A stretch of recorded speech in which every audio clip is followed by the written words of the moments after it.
हैं, भागवत जी में कहते हैं कि नंद भवन में जितने खंबे लगे हैं ना, सब खंबों में मणियां मड़ी हुई हैं, मणियां। और वो मणियां कैसी हैं कि उनमें अपना प्रतिबिंब दिखता है, मतलब अपने आप को देख सकते हैं आप। तो ठाकुर जी क्या करते हैं, गुटमुन चल के खंबे के पास जाते हैं और खंबे में जा करके खंबा पकड़ पकड़ के खड़े होते हैं और फिर मणि में स्वयं को देखते हैं। और स्वयं को देख करके ठाकुर जी अपने ही रूप की बलैया लेते। आहा कितना प्यारो लग रहा हूं मैं। ठाकुर जी को पता नहीं है कि वो खुद ही हैं, पर अपने ही रूप को देख करके मणि खम मणि प्रतिबिंब विलोकत नाचत कुंवर कन्हैया। आहा, ठाकुर जी को लगता कोई सखा आ गया मेरे सामने अपने ही रूप को देख करके। मणि खम मणि प्रतिबिंब विलोकत, अपने प्रतिबिंब को जब ठाकुर जी अपने मणि में देखते हैं तो क्या करते हैं, उसको सखा मान करके और फिर ठाकुर जी उसके आगे हाथ उठा करके नृत्य करने लग जाते हैं अपने प्रतिबिंब को देख करके। नाचत कुंवर कन्हैया। आहा, यशोदा मैया ये सब दृश्य देख करके आनंदित हो जाती है। धीरे धीरे ठाकुर जी बोलने लगे। कैसे बोले, मैया ने गोद में बैठा लिए लाला, वो लाला बोल मैया। ठाकुर जी नहीं बोले, हंस गए बस मैया को देख के। इतने नंद बाबा आए, बाबा बोले को मेरी गोद में दो। ठाकुर जी बाबा की गोद में चले गए। बाबा बोले लाला बोल बाबा। ठाकुर जी फिर हंस गए, बाबा नहीं बोले। अच्छा, ठाकुर जी का स्वभाव रोते बहुत कम है, हंसते ही रहते हैं। रोहिणी मैया आई, अरे मोए दो, मेरो नाम लेगो। लाला बोल बड़ी मैया। यशोदा मैया बोली मैया ना बोल लो, बड़ी मैया कैसे बोलेगो। बलराम जी आए, मेरी गोद में दो, मेरो छोटा भैया ये मेरो नाम बोलेगो। छोटे से ठाकुर जी को लेके बलराम दाऊ दादा बोले लाला तेरो गुरु तो मैं ही हूं, तो को उधम सिखाऊंगो, तो को माखन चुरानो सिखाऊंगो, तो को गैयान को हाकनो सिखाऊंगो। मेरो नाम नहीं लेगो, पहले गुरु को नाम पहले लेना चाहिए। चल बोल भैया। छोटे से लाल जी हंस जाए, कछु बोले नहीं। पूरा घर बैठो बुलवावे, लाला बोल दे मैया बाबा भैया, कछु तो बोल। इतने में ही आंगन में गैया आ गई। सो ठाकुर जी वहां की तरफ उंगली करके बोले गैया। आहा, सब लोग आनंदित है गए, सब बलिया लेने लगे। ठाकुर जी ने सबसे पहले शब्द का उच्चारण क्या किया, गैया। सबसे पहले ठाकुर जी बोले गैया। और जैसे ही ठाकुर जी बोले गैया, गैया बोलने के बाद मैया बोली लाला फिरते बोलियो। ठाकुर जी बोले मैया। अब मैया बोल गए। नंद बाबा ने गोद में लिए तो बोले बाबा। रोहिणी मैया ने गोद में ली बड़ी मैया। और जैसे बलराम जी ने गोद में लिया, अब सब बोलते भैया बोलते, भैया नहीं बोले। दाऊ जी को परेशान करे, दाऊ दादा के लाला मैंने कहा बिगाड़ो, तो धीरे से बोले भैया। अब तो पूरे नंद भवन में उत्सव मनन लगो, सब नाच रहे हैं, सब गा रहे हैं, सब लाला को गोदी में ले ले करके उछल रहे हैं। बोले हमारो लाला बोलन लगो। महाराज पूरा गोकुल इकट्ठा है गयो। अब सब अपनी गोद में ले, सब अपना नाम बुलवा में मधुमंगल के। लाला बोल दिया मधुमंगल। ठाकुर जी बोले दारी के तोत रहा हूं अभी, कैसे बोलूं। ठाकुर जी बोले नहीं, मन में विचार। अच्छा, ये भगवान के जो सखा है सब बड़े हैं ठाकुर जी से। मधुमंगल, श्रीदामा, तनसुका, मनसुका, सबसे छोटे ठाकुर जी हैं। इन सब ने ठाकुर जी को खिलाया गोद में। लेकिन 3 बरस के हवे के बाद सबन के राजा बने डोले पूरे ब्रज में। मधुमंगल, श्रीदामा भले कितने बड़े हो, ठाकुर जी को आके रोज प्रणाम करें। आहा, पूरे ब्रजमंडल में उत्सव मन रहा है, सब नाच रहे हैं और सबके नृत्य को देख करके ठाकुर जी भी नृत्य कर रहे हैं। आहा, पूरे ब्रजमंडल में उत्सव मन रहे हो है। ठाकुर जी 3 वर्ष के है गए, अब ऊधम करने लगे। कभी गैया के सींग पकड़ के हिलाए दें, जोर जोर से हिला में गैया खड़ी है जाए सो ठाकुर जी लटक जाए। और जैसी लटके तो ऐसा लगे वृक्ष पे कोई फल लटको हो। और गैया भी आनंद करे, ठाकुर जी को लेकर के गोबर में ही जावे, वहां जाके जोर से सिर हिलावे सो ठाकुर जी गिर रहा गोबर में ही गोवर्धननाथ बन जाए, पूरे पूरे गोबर में धस जाए। अग्नि सो खेले, मैया चूल्हा में भोजन बनावे सो अग्नि निकाल के बाकी भागे ठाकुर जी। द्यमष्टि कितना अद्भुत है। ठाकुर जी क्या करते हैं, गैया के जाए बछड़ा, जो बछड़ा होवे रोज जामे गौशाला में जाके, ठाकुर जी को कोई काम नहीं है, जो जो नए नए बालक भय बछड़ा उनको जाएंगे, जाकर के उनको मुंह खोल के उनके दांत गिने और फिर अपने दांत गिने। और जैसे वाक्य ज्यादा है जाए ठाकुर जी थे तो ठाकुर जी रोने लगे, बाबा मेरे संग बहुत बड़ो अत्याचार भयो। नंद बाबा के लाला काय को रो रहा है, बोले तेने बाबा बहुत बड़ो अत्याचार कियो मेरे संग। नेक्स्ट 3 वर्ष के ठाकुर जी। नंद बाबा कह रहे कहा कर दियो, मैं जब मैया के गर्भ में हतो तो मैया को अच्छो भोजन नहीं करायो, यही मारे अभी तक मेरे दांत ही ना निकले, 2 ही निकल के आए हैं। और देख वह गैया को बछड़ा बस 4 दिन ना भाई सबरे दांत निकल आए, वाके मेरे दांत ही ना आ रहे। डम्स्टी ठाकुर जी रोते हैं। पर यशोदा मैया समझावे, लाला तू तू तू देख तेरी गलती है या मैं। ठाकुर जी बोले हमें गलती तो मेरी है ही है, मैं हूं गैया के गर्भ से जन्म ले तो मेरे सबरे दांत आ जाते। मैया के लाला तू एक तो बात बनानो कहां से सीख गो है, जन कहां से बातन बनाओ, तू मेरी बात सुन। ठाकुर जी बोले बताओ। बोले देख तू दूध पीवे ना है, दही खावे ना है, पूरे दिन मक्खन खातो रे। मक्खन कैसे होवे, चीकनो चीकनो चीकनो मक्खन। अब तू मक्खन खावे तेरे सबरे दांत निकल के पेट में चले जाएं। दूध पीवे को तो दांत रुकेंगे। ठाकुर जी रोज दूध पीने लगे। अब दूध पीवे के बाद 4 दिन दूध पीवे, फिर मैया तेरे मैया देख 4 दिन है दांत निकल नहीं रहे मेरे, दाऊ दादा के तोड़ दूंगा अगर मेरे नहीं निकले तो। ऐसा ऐसा ठाकुर जी उधम मचा में रो में। अब तो महाराज नेक और बड़े भये, तो नंद बाबा ने एक दिन ठाकुर जी की शिखा रखवा दी, चोटी। अब ठाकुर जी शिखा पकड़ के रोने लगे। बोले कहा भयो लाला रो क्या करो। बोले दे दाऊ दादा की कैसी नागिन सी है, लंबी चौड़ी, मेरी कैसी नेक्सी सी है, मेरी कब बड़ी होएगी। मैया ने बात तो दूध पिए कर। सो ठाकुर जी दूध कैसे पी में, चोटी पकड़ के दूध पी में, और दूध पीवे के बाद फिर वह नाप भैया वाकू नापे जी कितनी बड़ी भई। मैया मैंने दूध पी लियो जी, अब वो उतनी सी है। सूरदास जी ने उस पर पदवी लिखा, मैया कबहू बढ़ेगी चोटी, किते बेर मोय दूध पिवत भय, ये अजहू है छोटी, मैया मेरी कबहू बढ़ेगी छोटी। वास्तव में बंधुओं जब प्रेम अथाह हो जाता है ना तो व्यक्ति ये भूल जाता है कि वो कौन है। कई जगह कथाएं होती हैं, हम सत्य बता रहे, ऐसा प्रेम ऐसा भाव ऐसा प्रस्तुत कर देते हैं वहां का माहौल, हम भूल जाते हैं कि हम ब्यास हैं। मेरा भी मन होने लगता मैं उछलूं ब्यास मंच से, मैं भी नाच लूं थोड़ा इनके संग। एक मित्रवत प्रेम हो जाता है। प्रेम जब आप अधिक मात्रा में कहीं प्रस्तुत कर देते हैं ना तो सामने वाला अपनी स्थिति भूल जाता है, अपनी पदवी भूल जाता है। वो प्रेम है ही नहीं जहां सामने वाला अपनी पदवी ना भूला हो, जहां सामने वाला अपनी स्थिति ना भूला हो। वो अभी भी यह मानता है कि वो एक कलेक्टर है, वो एक नेता है, वो एक राजनेता है, वो एक बहुत बड़ा मिलीनियर है, बहुत बड़ा बिलीनियर है। आपने क्या प्रेम किया कि वो अपनी स्थिति से ही कभी निकल नहीं पाए, अभी भी उसी गुमान में है कि वो कुछ है। प्रेम तो उसको मानो जहां प्रस्तुतिकरण के बाद सामने वाला यह तक भूल जाए कि वो कौन है। वो ठाकुर जी के साथ हुआ है। ठाकुर जी भूल गए हैं कि वो परमात्मा है। एक नन्हे से बालक के भांति, कहां बालक बड़ा होता है तो बड़े लोगों को चिंता होती है बड़ा क्यों हो रहा है, या ठाकुर जी को ही चिंता हो रही है मैं बड़ों का क्यों रहा हूं, मैं छोटा ही रहूं, मैं ऐसी लीला करते ही रहूं। इसलिए वृंदावन चंद 4-5 वर्ष के बालक के भांति ही रहते हैं।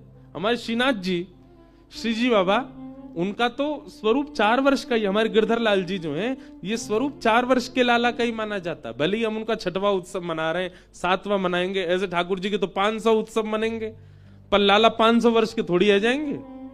लाला तो वही रहेंगे 4 वर्ष के। इतना प्रेम मिला ठाकुर जी को कि उसी बाल अवस्था को स्थिर कर दिया ठाकुर जी ने वृंदावन में। आज भी बालक ही हैं वृंदावन के लाला। कहां 7 वर्ष के पुजारी ने सेवा करनी प्रारंभ की राधारमण जी की, वो 80 वर्ष के हो गए, पर लाला वैसे ही हैं, छोटे से ही, लाला बड़े नहीं हुए। ठाकुर जी ने अपने उस बाल रूप को, और बाल रूप नहीं कहूंगा, मैं कहूंगा प्रेम से सुसज्जित अपने उस रूप को ठाकुर जी ने वृंदावन में स्थिर कर दिया। पूरे विश्व को बता दिया, देखो ये है प्रेम की पराकाष्ठा। मैं जगत नियंता चतुर्भुज न शंख चक्र गदा पद्मधारी होते हुए भी यहां 2 भुजधारी और बाल रूप में ही हूं। प्रेम में सब सामर्थ्य है। प्रेम चतुर्भुज को 2 भुज बना सकता है। प्रेम त्रिलोकीनाथ को लाला बना सकता है। प्रेम विश्व को नचाने वाले को स्वयं नचा सकता है। ये प्रेम की सामर्थ्य है। ब्रजवासियों ने इतना प्रेम दिया है ठाकुर जी को, इतना प्रेम दिया है कि ये सब लीलाएं प्रकट कर रहे हैं ठाकुर जी। इन लीलाओं से कुछ सीख नहीं रहे हम लोग। ये लीलाएं सिखाने की नहीं है। भगवान के जितने भी अवतार हुए सब अवतार सिखाने के लिए हुए, पर कृष्णावतार में बाल लीला सिखाने के लिए नहीं है। ये केवल उनसे प्रेम कराने के लिए ठाकुर जी कर रहे हैं। यहां केवल ये सिखा रहे, गोपियों से सीखो, नंदरानी से सीखो, नंद बाबा से सीखो इनको प्रेम।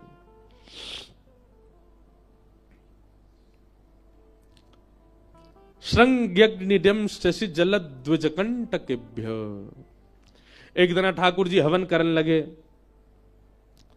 सर्वे ग्वाल बाल बोले, लाला जी क्या कर रहे हो? छोटे से 3 बरस के लाला, अरे तू नहीं जाने हमारे नंद बाबा रोज अग्निहोत्र करें, रोज हवन करें। मैंने नंद बाबा से पूछी, बाबा जी क्या कर रहे हो? तो बाबा ने मोकू बताई कि अग्निदेव को प्रसन्न करवे के काजे मैं रोज हवन करूं तो वहां से अग्निदेव प्रसन्न हो जाएंगे, और जैसे ही अग्निदेव प्रसन्न हो जाएंगे फिर मैं जो मांगूंगा सब मिलेगा। तो वादना से मैंने वो हवन शुरू कर दियो है। और ठाकुर जी हवन कैसे कर रहे हैं? नंद भवन के पीछे खूब बड़े बड़े वृक्ष लगे हैं, उनके सूखे पत्ता जब नीचे गिर जाएं सब उनको इकट्ठो करके उनमें आग लगाए दें, और कछु पत्तान को चूरा बना के ओम स्वाहा मधुमंगल श्री दामा तन सुखा मन सुखा धन सुखा सुबल, ये सब ठाकुर जी के मित्र हैं। सब रे बैठ गए। लाला तो तू अग्निदेव को प्रसन्न करके कहां मांगे गो? अब देख भैया मेरी उम्र बढ़ती जा रही है, अब मैं बुढ़ापे की ओर जा रहा हूं, अब मेरा ब्याह होना चाहिए, या हमारे सुंदर छोरी मिले मुझको ब्याह के काज हवन कर रहा हूं। मधुमंगल श्री दामा दौड़े दौड़े गए, जेऊ पत्तान के चूरा बना लाए। लाला हम करेंगे तेरे संग। हम तो लाला तू तो 3.5 वर्ष को भयो, मैं 8 को हैगो, जे 16 को हैगो, हमारो ब्याह कब होएगो? हम तो पहले 13 हैगो, तो हम तो चुल्लू भर पानी में डूब के मर जाएंगे। तो सब हवन करने लगे। इतने में ही ठाकुर जी को सखा श्री दामा बोलो, लाला हमने देखिए यज्ञ के बाद में ब्राह्मण भोजन होयो करे, और यज्ञ तो है गो, लेकिन बिना ब्राह्मण भोजन के यज्ञ फल ना दे। ठाकुर जी बोले, चल पूरे गोकुल को ब्राह्मणन को निमंत्रण दिया मैं। और ठाकुर जी उंगली पकड़ के अपने सखान की, छोटे से हैं लाला, उंगली पकड़ के चल रहे हैं। पूरे गोकुल में गए, ब्राह्मण को निमंत्रण दिया है, हमारे यहां यज्ञ भयो है, भोजन पावे आ जाइयो। सबरे ब्राह्मण शाम को, महाराज नंद भवन से अगर निमंत्रण आ जाता है तो ब्राह्मणों के घर में चूल्हा नहीं जलता। क्यों? ब्राह्मणों को लगता है नंद बाबा अगर भोजन पे बुला रहे हैं तो समझो 56 भोग तो बने ही होंगे। ब्राह्मणों ने सब अपनी पत्नियों से कहा, हाँ सुनो आज चूल्हो मत जलाइयो, नंद भवन से निमंत्रण है, और सुनो डिब्बा और दे दो, तुम्हारे काजी भी लेके आवेंगे। ब्राह्मण सब बढ़िया नहा धो के चटकदार कपड़ा पहन के चंदन फोटा लगाए के इत्र मड़ के सबरे पहुंच गए नंद भवन। यशोदा मैया ने देखी इतने सारे ब्राह्मण, नीचे उतर के आई, आहा जय हो धन्य भाग्य हमारे, आज नंद भवन में इतने सारे ब्राह्मण आए। ब्राह्मण बोले, मैया स्वागत सत्कार बाद में करियो, पेट में चूहा कूद रहे, जल्दी पहले भोजन करा। आज आपके घर यज्ञ भयो, बाकी प्रसादी जल्दी पवाओ मैया। मैया बोली कौन सा यज्ञ, हमारे घर तो कोई यज्ञ ना भयो, कौन सी प्रसादी, कोई हलवाई ना लगे हमारे यहाँ, ऐसा कोई आपको कोई ने कौन ने कही आपने हमारे घर यज्ञ भयो। ब्राह्मणन के नेत्रन में आंसू आ गए। मैया ऐसा मत कहो, हम घर को चूल्हा भुजवा के आए, ब्राह्मणी तो कह के आए तेरे का डिब्बा में धरवा के लामेंगे। मैया बोली वो तो ठीक है, पर कही कौन ने आप थे। बोले आपको लाला आयो, संग में मधुमंगल श्रीराम सबरे सखान के संग आयो।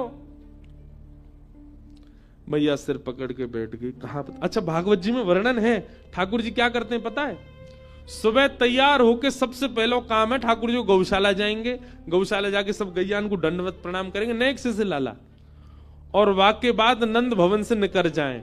और ठाकुर जी को काम कहा है पूरे दिन, अभी गैया नाचरा में, अभी काम कहा है पूरे दिन जामेंगे। जो तिलकधारी, जो वैष्णव, जो संत, जो ब्राह्मण मिल जाएंगे ना रास्ता में, उनको रोक करके उनको प्रणाम करेंगे। आप यहां डोल रहे हो, मैं पूरे गोकुल में ढूंढ रहा हूं, कोई जान ना पहचान जबरदस्ती। अब ठाकुर जी की बात सुन के ऐसे गोल मटोल से गाल देख के सबरे उनको, अरे लाला तू हमें काहे ढूंढ रहा हो। अरे मैं नंद जी को लाला हूं, नंद बाबा ने मुंह को बताई कि आप यहां डोल रहे हो गोकुल में, आपके काजे मैया ने आज पकवान बनाए 56 भोग, घर जाओ पाके आओ। सबन को निमंत्रण दे दे, रास्ता में जो मिल जाए, ब्राह्मण मिले, विप्र मिले, संत मिले, वैष्णव मिले, सबन को निमंत्रण दे दे। और स्वयं के अते पते नहीं है शाम तक। यशोदा के पास आके सब कह रहे मैया लाइए, लाओ प्रसाद पवाद। मैया बोली अब मैं कैसे पूछूं ये कहां से आए हैं। बाबा कब आगमन भयो, आपको नाम भूल रही हूं मैं। अरे मेरा नाम सुतीक्षण दास है, लाला भेजो ना आपने मुझको निमंत्रण दे। मैया बोली हम दारी के मैं बताऊंगी। शाम को जब ठाकुर जी आवे तो मैया मुंह फुला के बैठी है, मैया की गोद में आके, मैया ठाकुर जी गोद में जैसे ही चढ़े, मैया के अरे तूने मेरी बात सुन, हमारो घर कोई आश्रम बना रखो थे ने, यहाँ भंडारो चलतो रहे पूरे दिन, ब्राह्मणन ने संतन ने सबन ने न्योतो दिया वे, मुंह को बता तो देकर, मैं को पवावे को मना नहीं कर रही, पर मुंह को पता तो हो कितने लोग आवेंगे। पतो चली 20 ब्राह्मणन को भोजन कराओ, बाकी बाद 25 संतन को निमंत्रण दिया है तू। पूरे दिन भट्टी जली रही, पूरे दिन यहीं बैठी रहूं मैं, काहे को करे ऐसो। मैया मैंने अगर तू कुछ सच बताई दियो तू मुझको मारेगी। मैया बोली बिल्कुल नहीं मारूंगी। अरे भैया संत भोजन करानो, ब्राह्मणन को प्रसाद पवानो, या में कोई अपराध थोड़े ही है, लेकिन मुझको कारण बता तू करे काहे को ऐसो। बोल मैया मैं कछु दिनाते एक चीज अनुभव कर रहा हूं। कहा तू नेक फूलती जा रही है, नेक मोटी है गई है। और मैया मुंह को यूं लगे अगर मेरे ब्याह तक तू बहुत मोटी है गई फिर कैसे बैठेगी। तो या हमारे पूरे दिना तेरो श्रम बनो रहे, तूने एक पतरी सी है जाए हमारे पूरे दिन, तो काम करवाने को ये मैंने तरीका ढूंढो कि तेरे पास आते रहेंगे वैष्णव संत भक्तजन, पूरे दिन तू उनको बना बना के पवा, इसे पतरी है जाए। मैया लेके छड़ी भागी ठाकुर जी के पीछे, मोह पत्रों करेगो। गौ ब्राह्मण संत प्रतिपालक श्री कृष्ण, ऐसे ठाकुर जी की लीला करते हैं। ब्राह्मण सब आ गए। मैया बोली अब देखो थोड़ी देर प्रतीक्षा करनी पड़ेगी, प्रसादी बनना ही है आप सबन को, पर तब तक अपने यजमान को तुम मिलवाओ, कहां है जाने निमंत्रण दियो।